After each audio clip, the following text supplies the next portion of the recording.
Quase todo mundo já ouviu falar de Anne Frank, né? O diário dela é um dos símbolos mais fortes do Holocausto.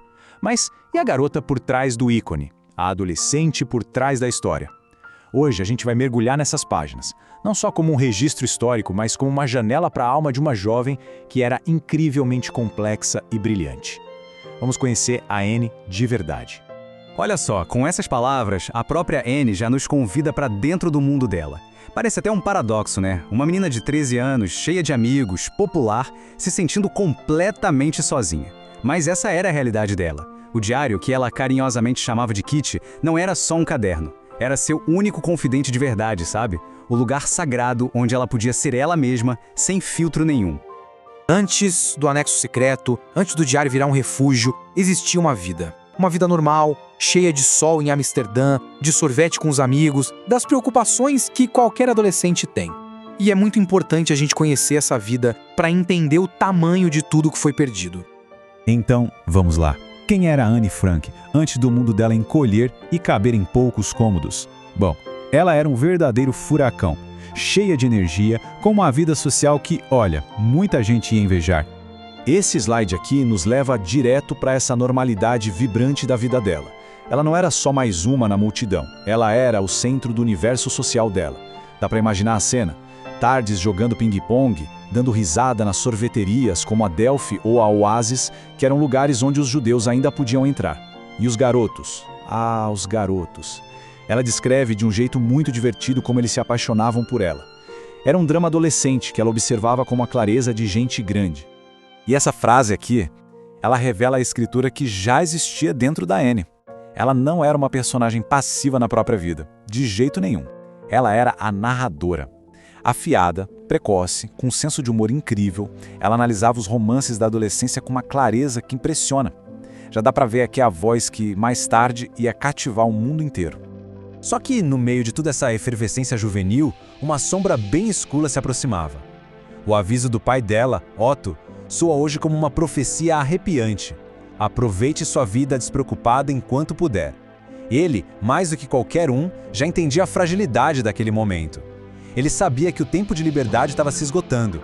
Era literalmente o último suspiro de calmaria antes da tempestade. E então a tempestade chegou. A transição daquela vida que a gente acabou de ver para o confinamento total foi brutal. Foi repentina e foi tudo por causa de um único e aterrorizante pedaço de papel.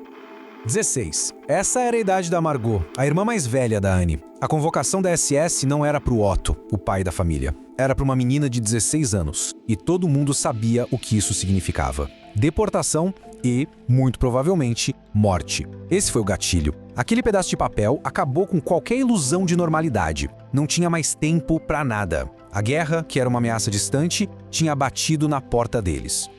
Esses passos nos dão um vislumbre do caos e da dor que foi aquela partida.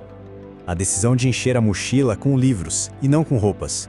O adeus silencioso à gatinha da família. A cena deixada para trás, a mesa do café da manhã arrumada, para criar a ilusão de que tinham saído às pressas.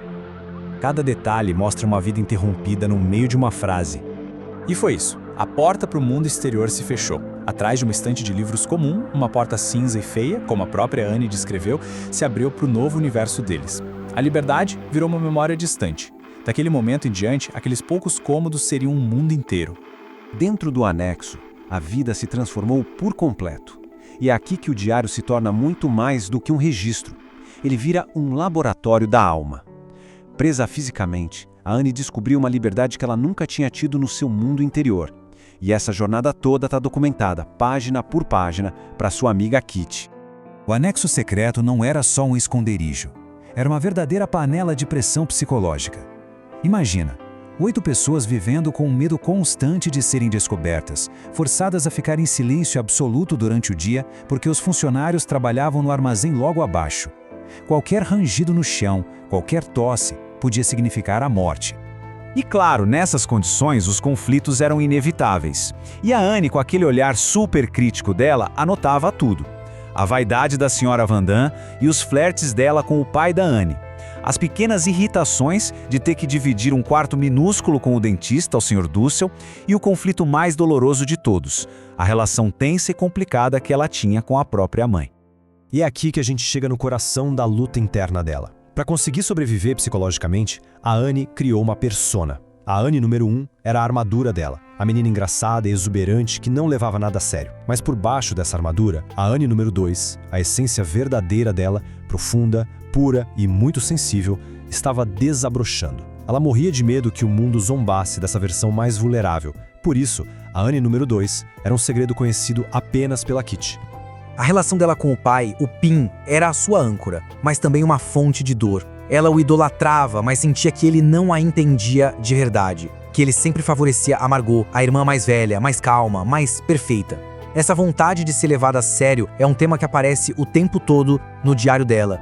Mas, no meio de todo esse medo e de todos os conflitos, uma coisa completamente inesperada aconteceu naquele confinamento.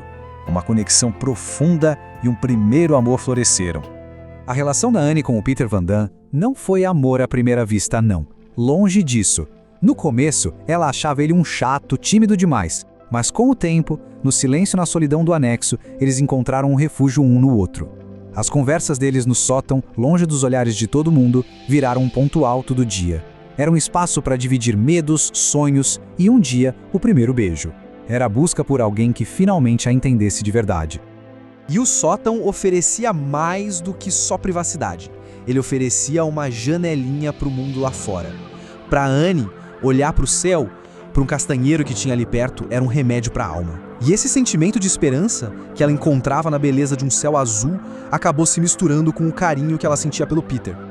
E assim, com o passar dos meses e dos anos, o diário da Annie vai além de um simples registro adolescente.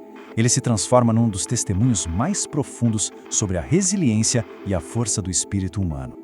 Ela não fugia das grandes questões, sabe? No meio de tanta destruição, ela se perguntava sobre a própria natureza da humanidade, sobre a loucura que leva as pessoas a causarem tanto sofrimento umas às outras. É uma pergunta que ecoa até hoje, não é mesmo? Mas o que é realmente extraordinário é que, mesmo cercada por essa loucura, ela encontrou a própria resposta. Apenas 3 semanas antes de ser descoberta e presa, ela escreveu estas palavras. No meio do horror absoluto, ela escolheu focar no crescimento dela, na beleza da natureza e na crença na bondade. Contra todas as probabilidades, ela escolheu a esperança. No fim das contas, o que começou como uma conversa particular com uma amiga imaginária, a Kitty, se transformou em uma das vozes mais poderosas e universais do século XX. A voz pessoal dela se tornou a voz de milhões. E essa é a pergunta que a voz da Annie deixa pra gente. Num mundo que é ainda tão marcado por conflitos e intolerância, como é que a fé de uma adolescente trancada no esconderijo, na beleza e na bondade, pode nos inspirar? A esperança dela não é só uma lição de história, é um desafio para cada um de nós.